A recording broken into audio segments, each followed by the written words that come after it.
ઈશુકાર રાજાનું. ઈશુકાર રાજાની કહાની છે.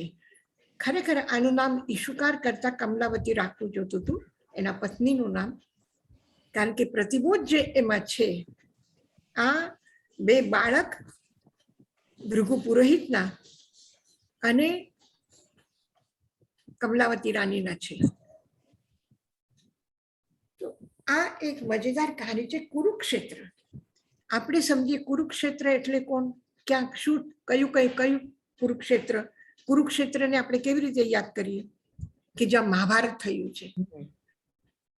જે મહાભારતનું યુદ્ધ છે, જે કૌરવ પાંડવ જેના માટે લડતા હતા, એ કુરુક્ષેત્ર છે.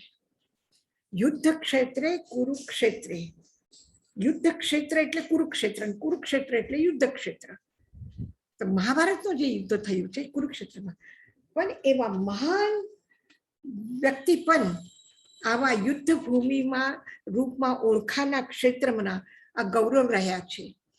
તો એમાં કુરુક્ષેત્રમાં ઈશુકાર નામની એક નગરી છે, અને એ નગરીનો રાજા છે ઈશુકાર. એટલે ઈશુકાર રાજાએ આ નગરીને બનાવી છે, એટલે એને ઈશુકાર નગરી પણ કહે છે, અને ઈશુકાર રાજા છે. એની પત્ની છે કમલાવતી, એનો પુરોહિત છે ભૃગુ, અને એની પત્ની છે યશા. એને ઘણા દિવસ કોઈ બાળક નહોતું થયું. એને ઘણી પૂજા પાઠ કર્યા, એ કર્યા, તે કર્યા, બધું કર્યું, અને ખૂબ ભાવના પછી અને ઘણા લાંબા સમય પછી એને 2 દીકરા થયા. પણ દેવતા એને પહેલા કહી દીધું કે તમારા બાળકો નાનપણમાં જ દીક્ષા લઈ લેશે, એ વધારે સમય તમારી સાથે નહીં રહે, અને ખૂબ મોટા વિદ્વાન થશે, ખૂબ મોટા જ્ઞાની થશે, અને જગતનું કલ્યાણ કરશે. એ તમારા ઘરમાં રહેવા માટે જન્મ લઈ લેશે. તો કે ઠીક છે, પેલા મને બાળક તો થવા દો. એને 2 દીકરા થયા. હવે એને યાદ આવે છે કે અરે એને કહ્યું હતું કે આ બાળકો દીક્ષા લેશે. એટલે ભૃગુ પુરોહિત અને યશા પત્ની એની એને ખૂબ સારી રીતે ભણાવે છે, સંસ્કાર આપે છે, બધું કરે છે. પણ એને સાથે સાથે એવી વાર્તા કરે કે જો કોઈ સાધુ પાસે નહીં જવાનું. સાધુ લોકો છે ને કહેવા માટે સાધુ છે, પણ એ બહુ ખરાબ હોય છે. એના રચનની અંદરમાં છરી, ચાકુ બધું છુપાવીને રાખેલું હોય. એનાથી કોઈને મારી નાખે, કાપી નાખે, એટલે એના પાસે નહીં જવાનું. એ બહુ ક્રૂર સ્વભાવના હોય છે, હિંસક સ્વભાવના હોય છે. એવી એને ડરાવવા માટે કે એ કોઈ પણ સાધુના સંપર્કમાં ન આવે અને વૈરાગ્ય ન જાગે ને એના પાસે દીક્ષા ન લે, એટલા માટે એને ઘણી કહાનીઓ એવી રીતે સમજાવીને ડરાવીને રાખ્યા હતા. એક દિવસ બંને બાળકો રમતા હતા ગામની બહાર ઝાડના નીચે. તો દૂરથી એને જોયું કે સાધુ આવી રહ્યા છે. તો એને યાદ આવ્યું, એના પિતાએ કહ્યું હતું કે જોજો એના સંગતમાં નહીં જતા, એના પાસે નહીં જતા, દૂર રહેજો, નહીં તો પકડીને લઈ જશે તમને અને મારી નાખશે. કે અચ્છા. તો એ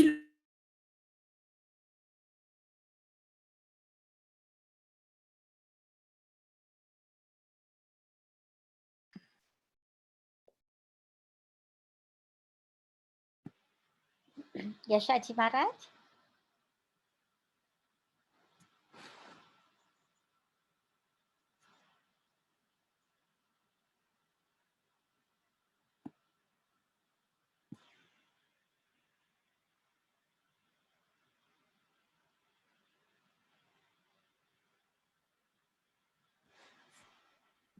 નથી સંભળાતું.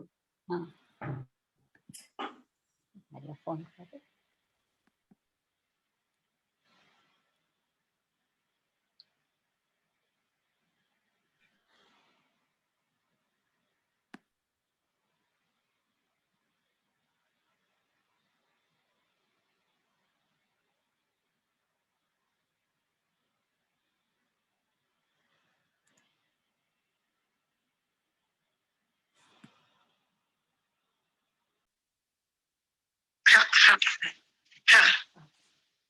તો હું કહેતી હતી કે જુએ છે કે સાધુ તો એટલા પ્રેમપૂર્ણ છે, એટલી સરસ વાતો કરે છે, બેસીને પાત્રમાંથી એને કાઢ્યા અને સાદું સિમ્પલ શાક રોટલી ભોજનમાં છે અને ખૂબ પ્રેમથી ખાય છે.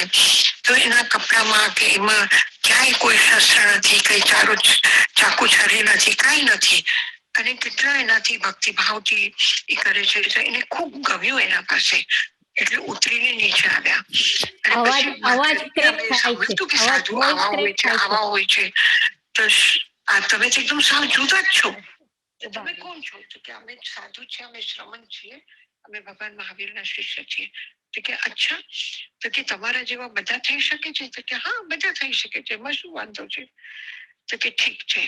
એમ કહીને ઘરે જાય છે અને બધી વાત એના માતા પિતાને, ભૃગુ પુરોહિતને અને યશાને કહે છે. તો ખૂબ સમજાવે છે કે તમે બાળકો છો, નાના છો, તમને હજી કષ્ટ ખબર નથી, તમે એકલા જશો જંગલમાં, જેવી રીતે કોઈ પણ એક પક્ષી બીમાર થાય કે એને કોઈ મારે પથ્થર અને એ ઘાયલ થઈ જાય અથવા એને કોઈ જખમ થઈ જાય તો કોણ એનું ચિકિત્સા કરવા વાળો? કોઈ નથી. એવી રીતે તમારા સાથે પણ કઈ થાય તો તમારું કોણ છે સગો કે તમારી સેવા કરશે, તમને ધ્યાન રાખશે? કે આ સાધુ જીવન તો બહુ આકરું છે, આ તો દાંતથી પથ્થરને તોડવા જેવું છે. તો તમે આ માર્ગે નહીં જાઓ, તમે ઘરમાં રહો, ભણો, સારી રીતે જ્ઞાન પ્રાપ્ત કરો, વિદ્વાન થાઓ, દાન દક્ષિણા આપો, લોકોને ધર્મનો ઉપદેશ આપો, સારા માર્ગે લઈ જાઓ. બધું તો આ જીવનમાં રહીને તમે કરી શકો છો. કે ના, જે દીક્ષા લઈને જે આપણે કરી શકીએ એ ગ્રહસ્થમાં ન કરી થાય. તો કે કઈ વાંધો નહીં, પણ તમે હજી નાના છો, તમે મોટા થાય છો ત્યારે કરજો, તમે ત્યાં સુધી અધ્યયન કરો. તો આ સુક્તિ જે છે એ એનો બંને બ્રાહ્મણ કુમારોનો જવાબ છે કે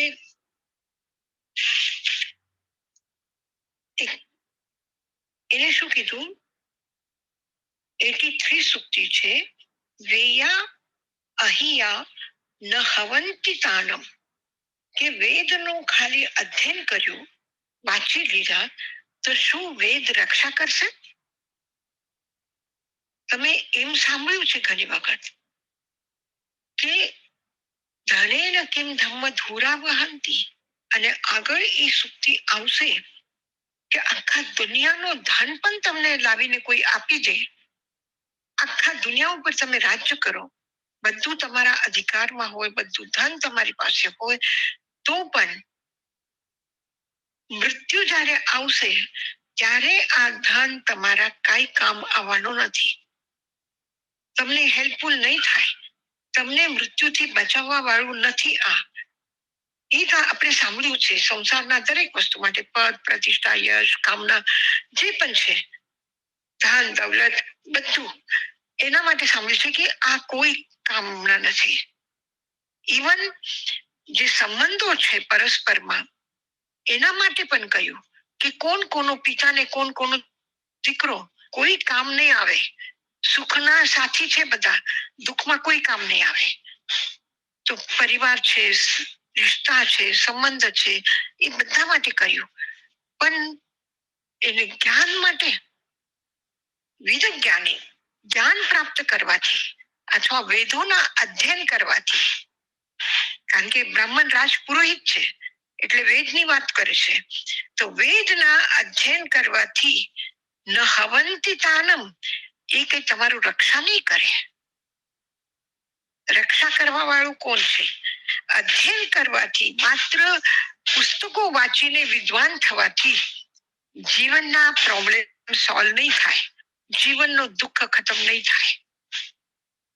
દુઃખના તરફ જોવા વાળું ચિંતન, એક દૃષ્ટિ, એક વિઝન જે છે કે કાંટાને પણ ફૂલમાં જ જુએ છે, દુઃખને પણ સુખરૂપમાં જ જુએ છે, વિઘ્ન બાધાઓને પણ સહાયતા, યશને પ્રાપ્ત કરવાની, સફળતાને પ્રાપ્ત કરવાના સાધનો માને છે.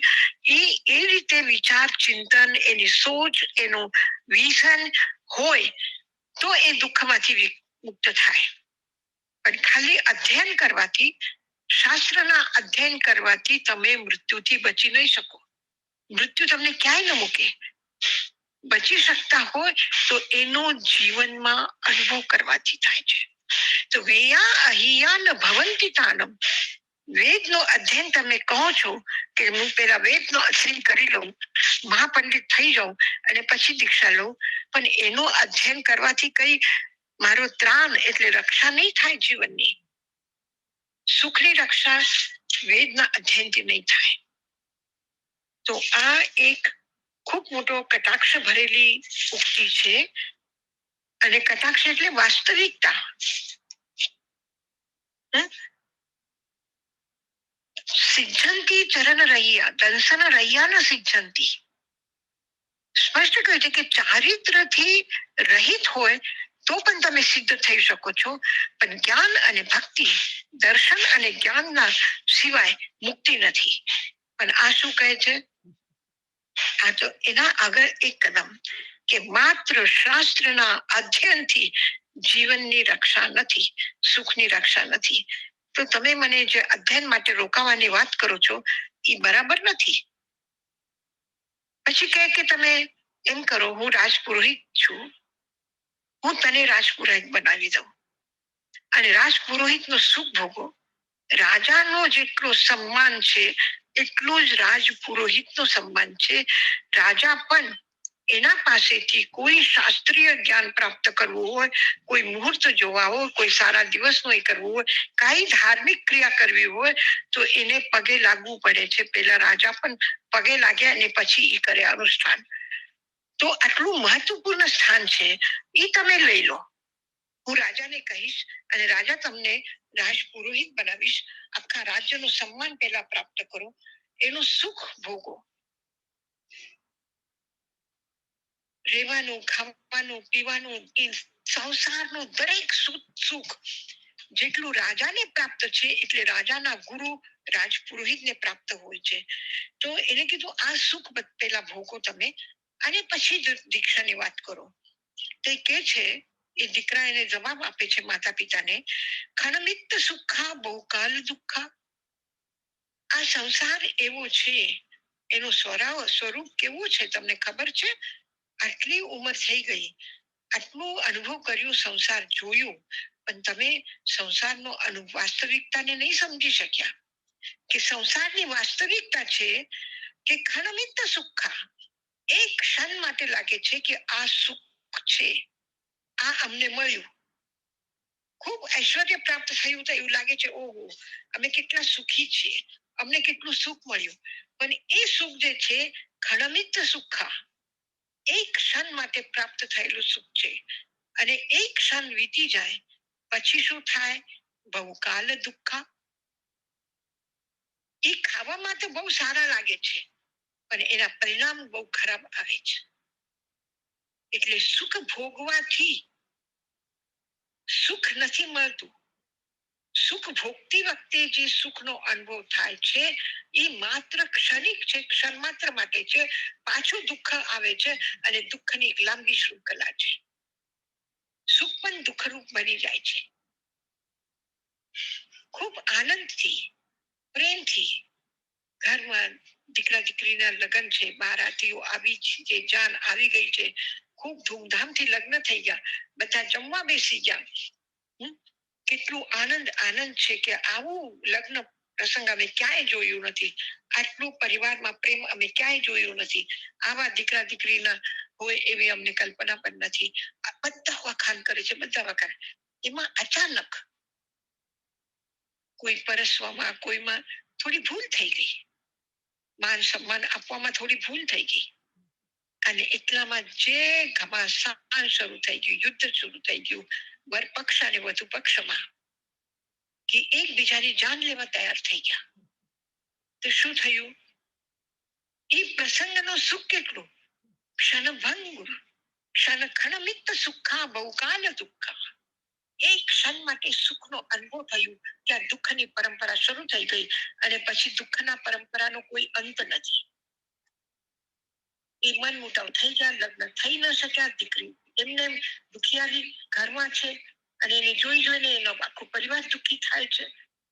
તો દુઃખને એટલે બહુ કાલ દુઃખ, એના પરિણામ જે આવે છે એ બહુ જ લાંબા સમય સુધી દુઃખ ભોગવા પડે છે. તો કે સંસારના વિષય ભોગ કેવા છે કે એક ક્ષણ માત્ર માટે જ્યારે ભોગ કરીએ છીએ ત્યારે સારું લાગે છે, પણ એના પછી દુઃખ જ દુઃખ છે, દુઃખની પરંપરા છે. એ બહુ દુઃખદાયી છે.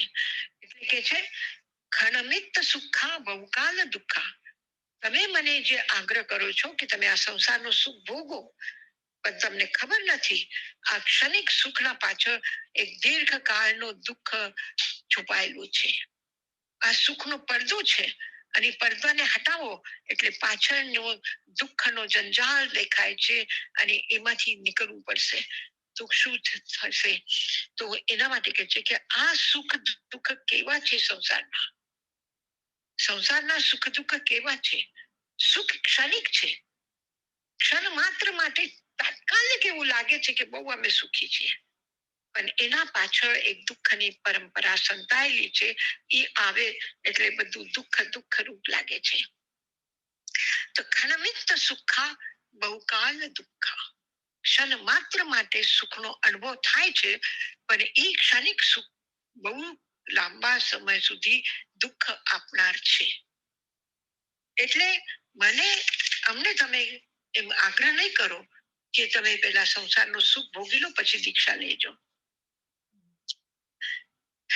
પછી એ કે છે કે આટલું ધન મને રાજપુરોહિતના પદ ઉપર હોવાથી, આટલું રાજાના તરફથી મને ધન મળ્યું છે, આ ધન મારું નથી, તમારું જ છે.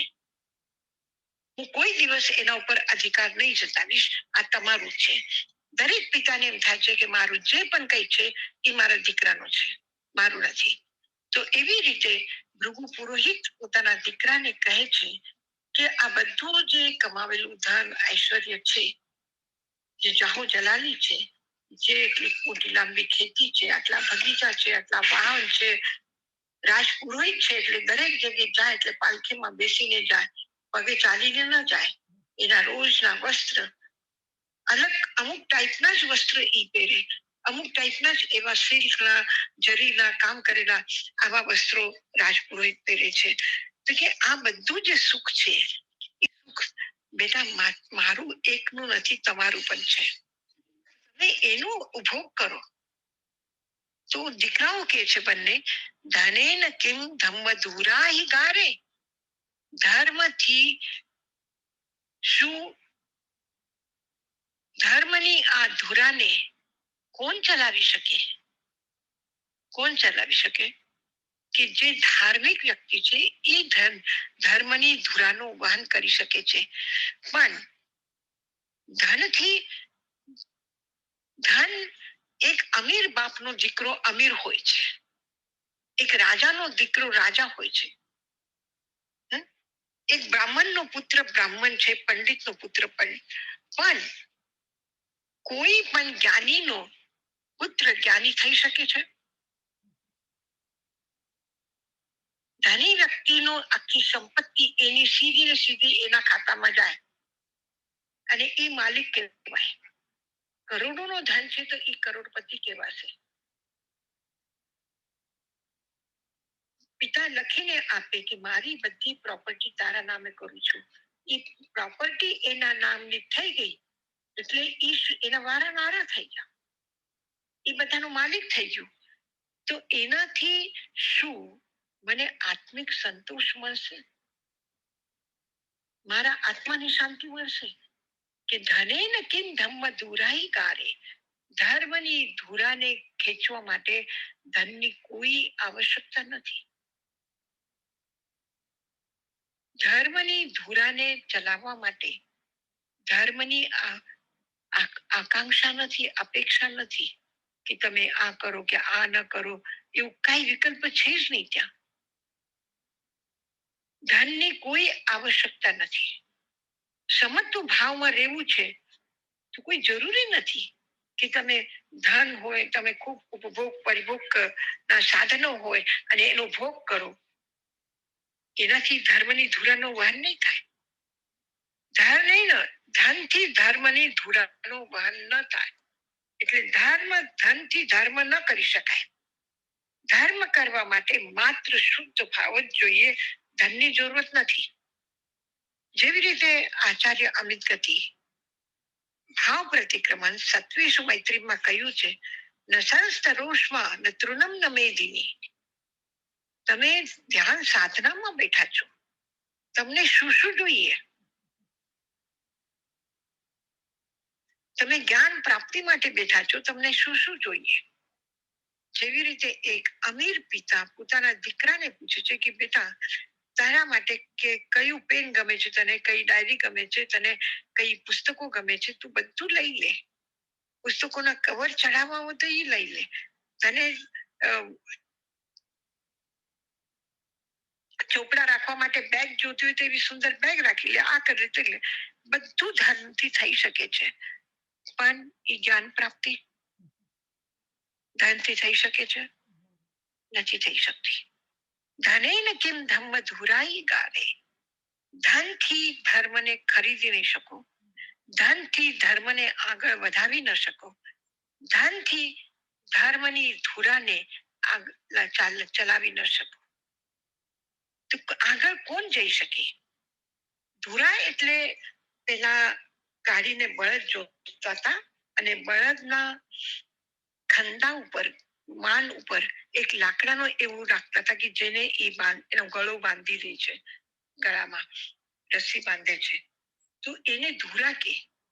તો આ ધર્મની ધુરાને વહન કરવું એટલે ધર્મની ધુરાથી ચાલવા વાળા વ્યક્તિને આરામ મળે.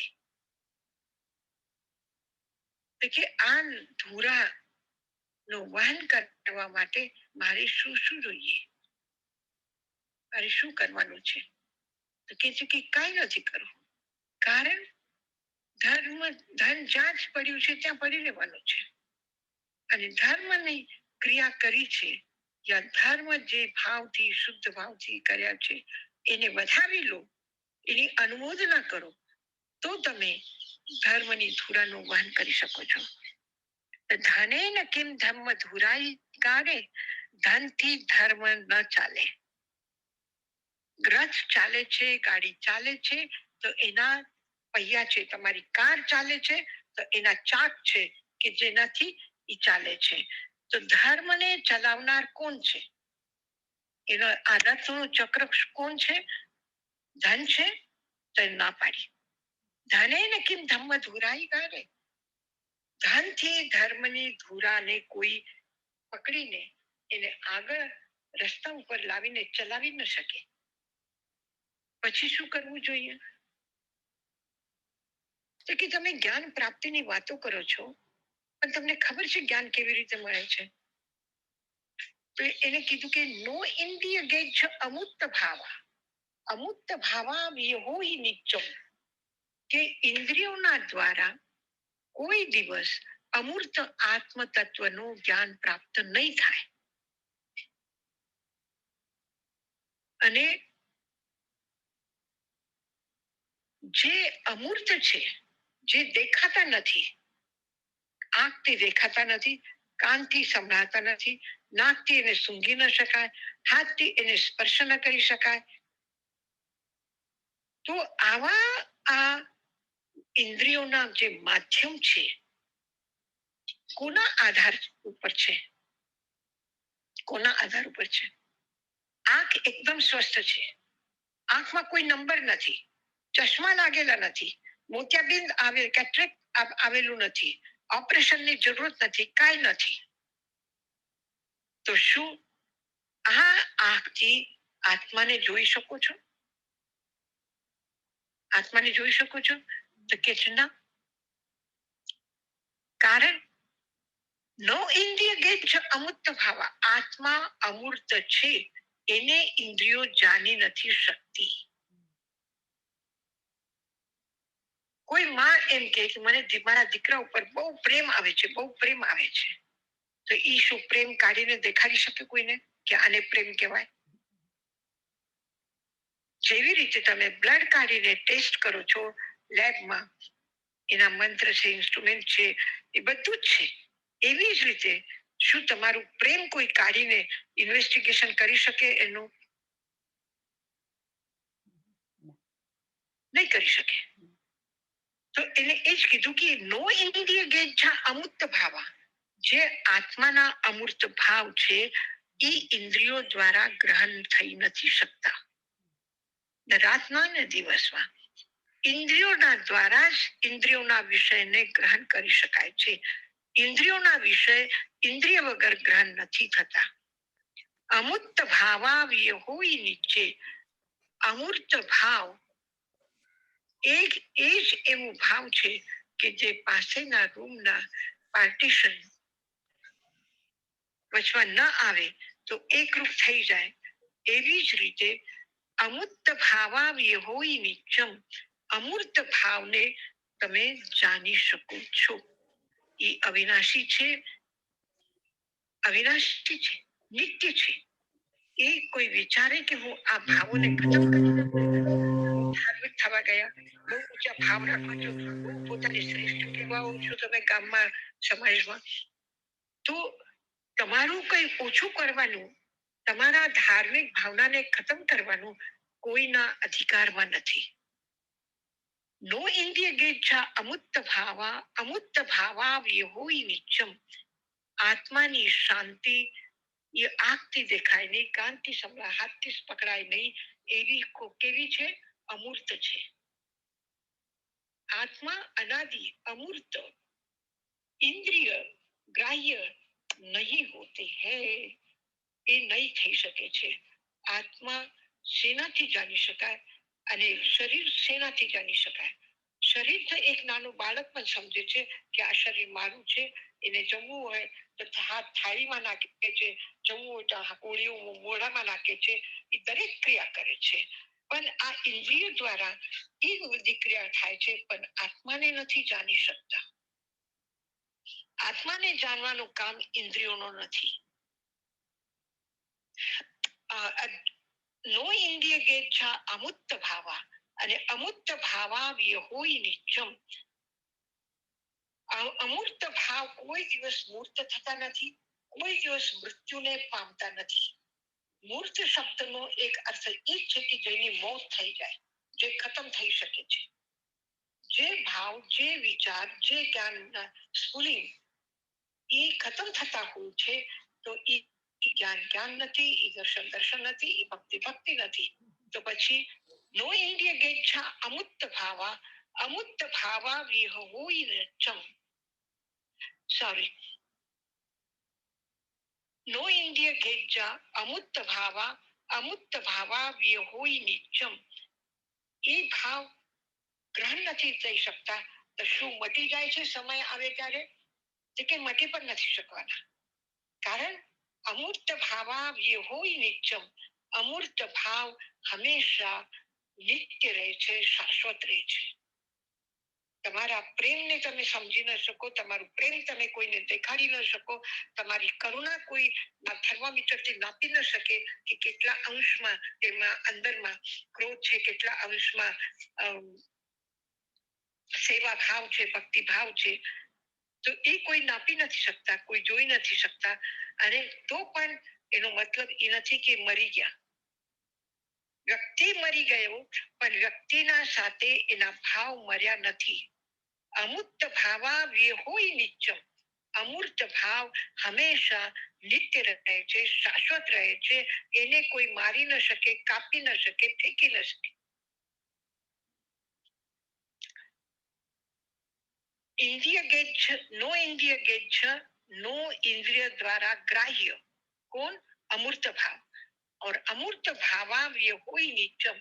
अमूर्त भाव हमेशा नित्य होय છે. અવિનાના હવે આગળની સુક્તિ છે 87. અધ્યત્ત હેવું નિયયસ બંધો. સોરી, એક રહી ગયું. અજ્જત હેવું નિયયસ બંધો. અધ્યાત્મ અંદરના વિકાર જ બંધના હેતુ છે. એને કીધું કે કર્મ બંધ થશે, દુઃખ થશે, નારકીના દુઃખ ભોગીને આવ્યા અને તિર્યન જગતમાં જશો ને આ કશો, બધું કર્મની વાતો કરે છે. ત્યારે એ કહે છે કે અજ્જત હેવું નિયયસ બંધો. અંદરના વિકારથી જ બંધન થાય છે. અંદરના વિકાર ન હોય તો બંધન જેવી સ્થિતિ નથી. કર્મ ઉપાર્જન કરવાની સ્થિતિ નથી. કર્મનો ઉપાર્જન ન કરી શકે, બલ્કિ કર્મનો ક્ષય કરે છે. તો અધ્યાત્મનો હેતુ જે છે એ કર્મ સંગ્રહ નથી, પણ કર્મ નિર્જરા છે. અધ્યત્ત હેવું નિયયસ્સ બંધો. અધ્યાત્મ હેતુ જે છે એનો નિયમથી બંધ થાય છે. એ પાછું સમજાવો યશાજી મહારાજ. એ પાછું અંદરના વિકાર એ બંધનના હેતુ છે. અંદરના વિકાર કોણ કોણ છે? કશાય છે, રાગ દ્વેષ છે. વિકાર કોને કહેવાય? કે જેનું બહારના કોઈ પણ નિમિત્તથી સ્વરૂપ બદલાય છે. અત્યારે ક્રોધ નથી, તો તમારું સ્વરૂપ કેવું છે? ક્ષમાવાન છે. અને થોડી વાર પછી કોઈ આવીને તમને વળે કે આટલું સમય થઈ ગયું, શું ચોપડા હાથમાં લઈને બેઠા છો? મૂકો, હવે કામ કરો. કામ નહીં કરશો તો મહેમાનનો કોણ સાચવશે? મહેમાન એમને બદનામી કરીને જશે. તો આ શું છે? આ શું છે? એમાં પરિવર્તન આવ્યું, એમાં બદલાવ આવ્યો. પહેલા ક્રોધ નહોતું અને હવે ક્રોધ આવ્યું છે. તો ક્રોધ કેમ આવ્યો?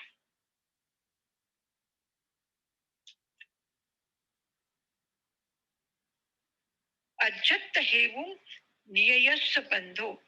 તો એ આત્માના બહારમાં તો ધ્યાનમાં બેઠા છો અને અંદરમાં યુદ્ધ ચાલે છે પ્રસન્નચંદ્ર રાજર્ષિના.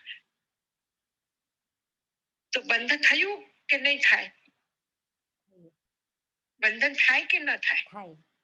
અને હાથીના હોદા ઉપર મરુદેવી માતા બેઠા છે. એનું ઐશ્વર્ય એક ચક્રવર્તીના દાદીમાં છે. એનું સૌભાગ્ય, એના ભાગ્ય, એનું સંપત્તિ, એનું રાજ્ય ભોગ કેટલું જબરદસ્ત છે. તો આનાથી તમે બંધનને કાપી શકશો? આનાથી તમારા બંધન દૂર થઈ શકે? આનાથી તમે કેવલ જ્ઞાનથી પ્રાપ્તિ કરી શકો? હાથી ઉપર મરુદેવી માતા બેઠા છે એટલે કેવલ જ્ઞાન થયું છે. એ ચક્રવર્તીની દાદી છે એટલે કેવલ જ્ઞાન થયું છે. કે ચક્રવર્તીનો ઐશ્વર્ય બધું એના પાસે છે એટલા માટે એને મોક્ષ થવાનું છે, મોક્ષ થઈ ગયું છે? કે ના, અંદરના વિકાર જ બંધ છે. અંદરમાં જે વિકાર પેદા થાય છે એનાથી બંધન થાય છે. અને વિકાર ન થાય તો બહારનો કોઈ પણ ઐશ્વર્ય તમારા માટે બંધનનું કારણ નથી. બહાર કોઈ કારણ નથી કર્મ બંધના. કર્મ બંધનો એક જ કારણ છે, અજ્જત તમારી અંદરમાં છે. અને એ અંદરમાં શું છે? વિકાર રૂપમાં પડ્યા છે. અંદરમાં ફેવિકોલ બનીને રહ્યા છે તો બહારથી આવેલી ડસ્ટ એને ચોટી જાય છે. એક શાસ્ત્રમાં ઉદાહરણ આપ્યું છે કે કર્મબંધન કેવી રીતે થાય છે, કોને થાય છે.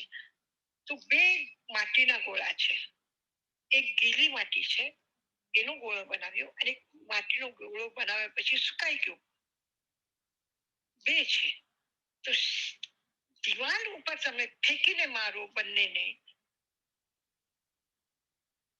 તો એની શું હાલત થશે?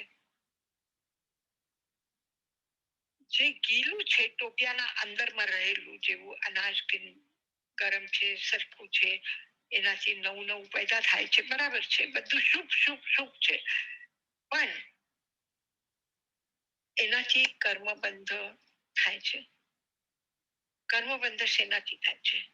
અજ્જત હેવું આત્માની તમારી અંદરની વિકાર અવસ્થા જ આ કર્મબંધનો હેતુ છે. સંસારના કોઈ પણ હેતુનો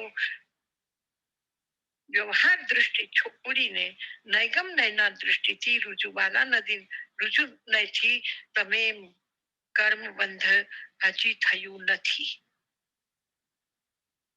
અને એ કર્મબંધથી મુક્તિ થઈ શકે છે. કેવી રીતે મુક્તિ થઈ શકે છે? તો અછત હેવું નિયસ બંધો, તમે સરખી રીતે સમજો કે કર્મનો બંધનો હેતુ ક્યાંય બહાર નથી, મારી અંદરમાં છે, અને એને હું શુદ્ધ બનાવું તો શુદ્ધ રહી શકું. અભિધાનમાં હા. આટલું રાખીએ આપણે. હા હા રીતાબેન. હા, પૂછી જો બધાને કોઈને પ્રશ્ન હોય હા. તો ઉભા રહ્યો. યશાજી મહારાજ, કોઈને હા, પ્રશ્ન હા, છે? હા. યશાજી મહારાજ, હા હા હા. કોઈને પ્રશ્ન છે?